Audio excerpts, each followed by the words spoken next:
ហើយអ្វីបានជាគណនី Facebook របស់អ្នកអាចត្រូវបានបិទមូលហេតុដែលអាចនាំឲ្យគណនី Facebook របស់អ្នកត្រូវបានបិទមានដូចជាផ្ទុកឬចែករំលែកព័ត៌មានដែលបំពានលើក្រមសីលធម៌សហគមន៍បង្ហោះមាតិកាដែលមិនអនុវត្តតាមលក្ខខណ្ឌរបស់ Facebook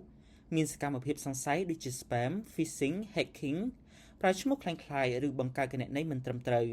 ចូលប្រើពីឧបករណ៍ឬទីកន្លែងណាមួយដែលមិនធ្លាប់ស្គាល់ប្រើ ad ឬក៏ business account ដែលមិនគោរពគោលការណ៍របស់ Meta ដំណោះស្រាយស្ដារគណនី Facebook របស់អ្នកឡើងវិញ 1. ពិនិត្យសារឬ email ពី Facebook ចូលទៅកាន់ email ដែលភ្ជាប់ទៅនឹងគណនីរកសារនៃការជូនដំណឹងអំពីព័ត៌មាននៅក្នុង email ឧទាហរណ៍ Your account is disabled 2. ដាក់ពាក្យបណ្ដឹងតវ៉ាប្រើ Facebook Help Center ដើម្បីដាក់ពាក្យស្នើឲ្យពិនិត្យឡើងវិញអ្នកអាចបណ្ដឹងតវ៉ាលើការផ្អាកបានក្នុងរយៈពេល180ថ្ងៃបន្ទាប់ពីការបិទ 3. ផ្ដល់ឯកសារបញ្ជាក់អត្តសញ្ញាណ Facebook អាចស្នើឲ្យផ្ញើឯកសារបញ្ជាក់ដូចជាលិខិតឆ្លងដែនបានបើកបរឬអត្តសញ្ញាណប័ណ្ណដើម្បីធ្វើការបញ្ជាក់អត្តសញ្ញាណ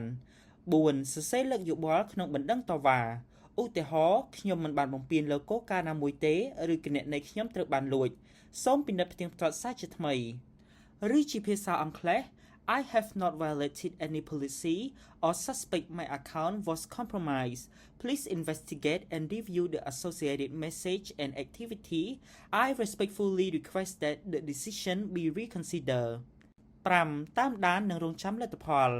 ពេលវេលាពិនិត្យអាចចាប់ពី2-3ថ្ងៃដល់សប្តាហ៍ឬខែសូមរក្សាទុកលេខយោងនិងតាមដានសារឆ្លើយតប 6. បើបណ្ដឹងតវ៉ាមិនជោគជ័យគណនីអាចត្រូវបានបិទជាអចិន្ត្រៃយ៍ហើយមិនអាចស្ដារឡើងវិញបានទេ 7. កំណត់ផែនការបម្រុងទុកបង្កើតគណនីថ្មីដែលប្រើព័ត៌មានពិតដូចជាឈ្មោះ email និងលេខទូរស័ព្ទបើក Two-Factor Authentication និងជៀសវាងការបង្ហោះមាតិកាដែលអាចបង្កការរារាំង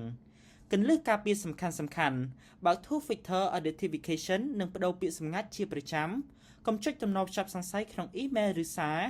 ពិនិត្យមើលទំនប់ចាប់ផ្លូវការពេលទទួលបានសារឬប្រកាសថាសារមកពីប្រភពផ្លូវការផ្ញើពី Meta ឬក៏ Facebook